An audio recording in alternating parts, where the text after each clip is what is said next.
غزوہ احد کا موقع ہے۔ ابن قمیہ درانہ نبی کریم صلی اللہ تعالیٰ علیہ وسلم کے پاس آتا ہے اور اس حال میں آتا ہے کہ آپ صلی اللہ علیہ وسلم پر وہ تلوار چلاتا ہے، وہ آپ صلی اللہ علیہ وسلم پر تلوار چلاتا ہے تو پیچھے سے حضرت ام عمارہ جو ایک خاتون ہے پیچھے سے دوڑتے ہوئے آتی ہیں اور اپنی تلوار سے اس کی تلوار کو ناکام کرتی ہیں اور پھر اس کے جسم پر وہ تلوار چلاتی ہیں۔ اس نے ڈبل زرہ پہنا ہوا تھا، بہت مضبوط اس نے جنگی کپڑا پہنا ہوا تھا، وہ تلوار کا وار ناکام ہو جاتا ہے۔ پھر درانہ آپ کے اوپر حملہ کرتا ہے، حملے میں آپ کے بائیں کاندھے پر بہت تیز چوٹ آتی ہے جس کی وجہ کر گہرا زخم پڑ جاتا ہے۔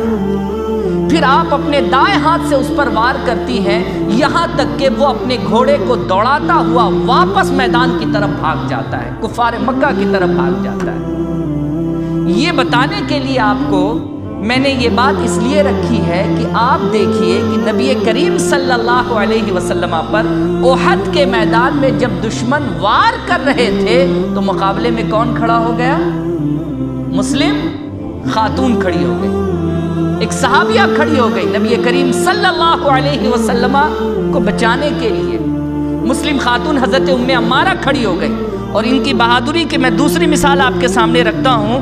ان کی بہادری کی دوسری مثال یہ ہے کہ انہوں نے جنگ مسلمہ میں انہوں نے بڑی زبردست مقابلہ کیا تھا اور 12 زخم ان کے جسم پر آئے تھے اور اس جنگ میں ان کا ایک ہاتھ بھی کٹ گیا تھا۔ اب آپ دیکھیے 12 زخم انہوں نے کھائے، ایک ہاتھ بھی کٹ گیا۔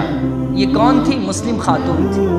تو جنگ کے میدان میں مسلم خاتون بھی کھڑی رہی ہیں، ایسا نہیں ہے کہ انہیں بزدل بنا کر پردوں میں گھر کے اندر بند رکھا گیا ہے۔ دوسری مثال ہے غزوہ خندق کی جس میں حضرت صفیہ رضی اللہ تعالی عنہ ایک صحابی ہیں۔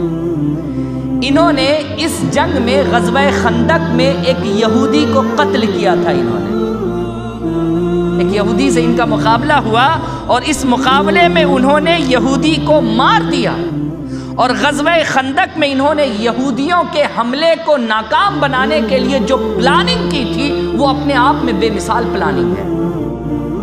یعنی میں یہ آپ کو بتانا چاہتا ہوں کہ فزیکلی حضرت صفیہ رضی اللہ تعالی عنہ غزوہ خندق میں تلوار سے یہودیوں کو مارتی بھی تھی اور منٹلی ایک پلاننگ کے تحت ان کے سازشوں کو ناکام بھی بناتی تھی۔